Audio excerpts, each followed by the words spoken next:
வணக்கம். இந்த காணொலியில நாம எதை பத்தி பார்க்க போறோம் அப்படின்னா, கிளை நதிகளை பத்தி தான் பார்க்க போறோம். கிளை நதினா என்ன, கிளை நதி நம் தமிழ்நாட்டோடைய தண்ணீர் தேவைக்கு எப்படியெல்லாம் பயன்பட்டுக்கிட்டு இருந்துச்சு, இப்போ அந்த கிளை நதியோட நிலைமை என்னவா இருக்கு, அந்த நிலைமையின் காரணமா இனி வரும் நாட்கள்ல தமிழ்நாட்டோட தண்ணீர் தேவையில என்னென்ன தாக்கங்களை உருவாக்க போகுது அப்படிங்கிற முழு தகவலை தான் இந்த காணொலியில் நாம பார்க்க போறோம். கிளை நதி அப்படின்னா நேரடியா போய் கடல்ல கலக்காம வேறொரு பெரிய நதியோட கலக்கக்கூடிய நதியோட பேரை தான் கிளை நதின்றாங்க. உதாரணமா சொல்லணும் அப்படின்னா, காவேரி ஆறு ஒரு தனி ஆறு கிடையாது, பல கிளை நதிகளின் சங்கமம் தான் காவேரி ஆறு. இந்த காவேரி ஆறு கர்நாடகாவில் மட்டும் இல்லாம தமிழ்நாட்டிலையும் நிறைய கிளை நதிகளை வச்சிருக்கு. அதுல கர்நாடகாவில் இருக்கிற கிளை நதி என்னன்னா ஆரங்கி, ஹேமாவதி, சிம்சா, ஆர்காவதி, லட்சுமண தீர்த்தம், கபினி, சொர்ணவதி.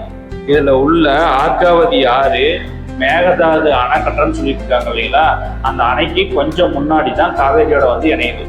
அதே போல தமிழ்நாட்டில் இருக்கக்கூடிய கிளை நதிகளோட பேர் என்னென்ன அப்படின்னா, சின்னாறு, நாகாவதி ஆறு, தொப்பை ஆறு, சரபங்கா ஆறு, பவானி ஆறு, அமராவதி ஆறு, நொய்யல் ஆறு, திருமணி முத்தாறு அப்படின்னு பல கிளை நதிகளை தமிழ்நாட்டுக்குள்ள வச்சிருக்கு.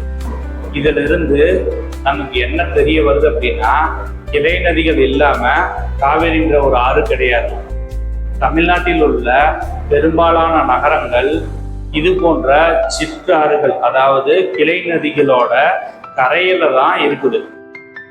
உதாரணமா சொல்லணும் அப்படின்னா, தமிழ்நாட்டோட பெருநகரங்கள்ல ஒன்னான சேலம் மாநகராட்சி திருமணி முத்தாறு அப்படின்னு சொல்லப்படுற காவேரி ஆற்றோட கிளை நதியோட கரையில தான் இருக்குது. அதே போல சரபங்கா ஆறு அப்படின்னு சொல்லப்படுற ஆற்றங்கரையில தான் வாமலூர் தாலுக்கா இருக்கு. அதே போல எடப்பாடி தாலுக்காவும் அந்த சரபங்கா ஆற்றங்கரையில தான் இருக்கு. அந்த சரபங்கா ஆறும் காவேரி ஆற்றோட ஒரு கிளை நதி ஆகுது. அதே போலதான் தர்மபுரியிலையும் சின்னாறுன்னு ஒரு ஆறு இருக்கு. அந்த ஆற்றங்கரையில தான் பாலக்கோடு அப்படின்னு ஒரு நகரம் இருக்கு. அந்த சின்னாறு காவேரி ஆற்றோட கிளை நதி ஆகும். இது போன்ற கிளை நதி கரைகள்ல அமைஞ்சிருக்கிற பெரிய நகரங்களுடைய கழிவு நீர் கலப்புனால இந்த கிளை நதிகளை எல்லாம் அழிவின் தருவாயில இருக்கு. அந்த அழிவின் தருவாயில இருக்கக்கூடிய ஒரு நதியோட ஆரம்பம் முதல் கடைசி வரை போய் ஒரு வீடியோவா எடுத்து போட்டிருக்கேன். அதை வேணுங்கிறவங்க நம்ம சேனல்ல இதுக்கு முன்னாடி இருக்கிற வீடியோ போட்டிருக்கேன், அதை போய் பாருங்க. இது போன்ற கிளை நதிகள்ல கழிவு நீர் கலப்பதற்கு முன்னாடி வரைக்கும் அந்தந்த ஊர்ல இருக்கிற மக்கள் அந்தந்த ஊர்ல இருக்கிற நீர் ஆதாரங்களை தன்னோட தண்ணீர் தேவைக்காக பயன்படுத்திட்டு இருந்தாங்க. ஆனா அதிக கழிவுநீர் கலப்பால அந்த சின்னாறுகள் எல்லாம் சேர்ந்து, அதாவது கிளை நதிகள் எல்லாம் சேர்ந்து பெரிய நதியான காவேரியில போய் கலக்குது. அதே போல பல சிறிய நதிகள் எல்லாம் போய் காவேரியில கலக்கிறதுனால காவேரி மாசுபடுது. அந்த காவேரி மாசுபடுறது இல்லாம அந்த தண்ணி எல்லாத்தையும் கொண்டு போய் கடல்ல கலக்குது. அப்ப கடல் மாசுபடுது. அப்ப இயற்கை சுழற்சி இந்த இடத்துல பாதிக்கப்படுது.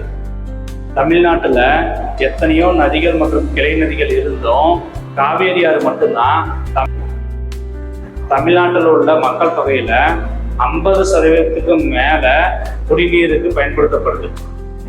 அப்போ அங்கங்க இருக்கக்கூடிய கிளை நதிகள் நீர் ஆதாரங்கள் எல்லாம் மாசுபட்டு போச்சு.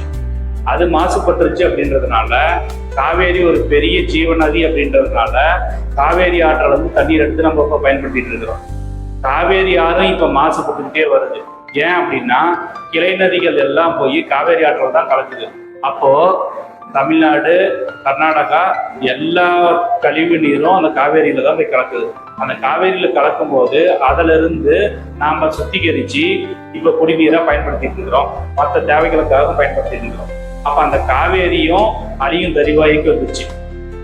அதனால கடல் நீரை நம்ம சுத்தம் பண்ணி குடிக்கிற நிலைமை நமக்கு வந்துருச்சு.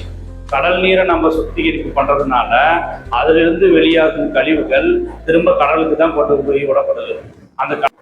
அப்படி கடலுக்கு கொண்டு போய் விடுறதுனால அங்க உள்ள கடல் வளங்கள் பாதிக்கப்படுது. அதனால இந்த இயற்கை சுழற்சியை நம்ம பாதுகாக்கணும். மேகத்திலிருந்து மலை, மலையிலிருந்து ஓடை, ஓடையிலிருந்து அருவி, அருவியிலிருந்து சித்தாறு, சித்தாறிலிருந்து பெரியாறு, பெரியாறிலிருந்து கடல். இதுதான் ஒரு இயற்கை சுழற்சி. இந்த இயற்கை சுழற்சியில நம்ம மலையை வெட்டிட்டோம், ஆறுகளை சாக்கடை கொண்டு போய் கலந்துட்டோம். அதனால இது ரெண்டும் பாதிக்கப்பட்டதுனால இப்ப நம்ம கடல் தண்ணி சுத்திகரிக்கிற நிலைமைக்கு வந்துட்டோம். இந்த பிரச்சனையிலிருந்து நம்ம தப்பிக்கணும் அப்படின்னா நம்ம அந்த இயற்கை சுழற்சியை வழக்கம் போல அதை இயங்க விடணும். அதை இயங்க விடலை அப்படின்னா நம்ம இந்த தண்ணி பற்றாக்குறை மட்டும் கிடையாது, இதோட பெரிய தண்ணி பற்றாக்குறையை நம்ம எதிர்கொள்ள வேண்டிய நாட்கள் ரொம்ப தூரத்துல இல்லை. இதுல இருந்து நம்ம என்ன தெரிஞ்சுக்கிட்டோம் அப்படின்னா, நம்ம ஊருக்கு பக்கத்துல இருக்கக்கூடிய ஓடைகள்ல இருந்தும் கிளை நதிகள்ல இருந்தும் நம்ம தண்ணி எடுத்து குடிச்சுட்டு இருந்தோம். ஆனா நம்மளோட தவறால அது மாசாயிருச்சு. அதுல இருந்து ஜீவ நதிகளான பெரிய பெரிய நதிகள்ல இருந்து தண்ணி எடுத்து குடிச்சுட்டு இருந்தோம். இப்ப அதுவும் மாசாயிருச்சு. இப்ப அதுல இருந்து அடுத்த கட்டமா கடல்ல இருந்து தண்ணியை சுத்திகரிச்சு குடிக்கிற நிலைக்கு நம்ம தள்ளப்பட்டோம். இதுக்கெல்லாம் என்ன காரணம் அப்படின்னா, நம்ம மலைகளை பாதுகாத்து அதுல அதிக மரங்களை நட்டு மழை நீரை மேகத்துல இருந்து அறுவடை பண்ணணும். அது தானா மழை பெஞ்சிருமானா மழை பெய்யாது. நாம தான் அதிக மரங்களை நட்டு வளர்த்து நம்மளோட பூமியை கூலிங்கா வச்சிருந்தோமா தான் அது அங்கிருந்து மழை பெய்யும். அதனால நான் நிறைய பேருக்கு விசாரிச்ச வரைக்கும் நம்ம ஊர்ல இருக்கக்கூடிய கிளை நதிகளை பற்றி, ஓடைகளை பற்றி மக்களுக்கு பெரிய விழிப்புணர்வு இல்லை.